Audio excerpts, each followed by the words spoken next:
జరుపుకుంటున్నాం మనము. సార్ చెప్పారు కదా, అంటే ఎవరు వెళ్ళలేదన్నమాట. అంతేనా? ఎందుకు గణతంత్ర దినోత్సవాన్ని ఎప్పుడు జరుపుకుంటాం?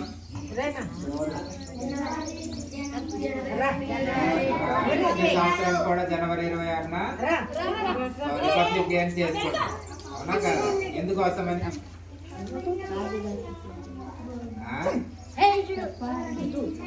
తెలియదా? ఒక ఆగస్టు 15వ తేదీన మనకి స్వాతంత్రం వచ్చింది. స్వాతంత్రం అయితే వచ్చింది తప్ప పరిపాలించుకోవడానికి మనకంటూ ఒక ప్రణాళిక అనేటువంటిది లేదు. ఆ ప్రణాళికను తయారు చేయడానికి అంబేద్కర్ గారికి బాధ్యతలు అప్పచెప్పడం జరిగింది. సో 2 సంవత్సరాలు కష్టపడి అంబేద్కర్ గారు రాజ్యాంగాన్ని రచించారు. సో రాజ్యాంగం అనేటువంటి మనకి 1950 జనవరి 26వ తేదీన ఆమోదం జరిగింది. అర్థమైందా? సో అందుకోసమని జనవరి 26వ తేదీన రాజ్యాంగం మనకి అమల్లోకి వచ్చింది కాబట్టి సో ప్రతి సంవత్సరం కూడా 26వ తేదీన మనము గణతంత్ర దినోత్సవం అంటే రాజ్యాంగ దినోత్సవం అనుకోవడం కరెక్ట్ అన్నమాట. అర్థమైందా? సో అది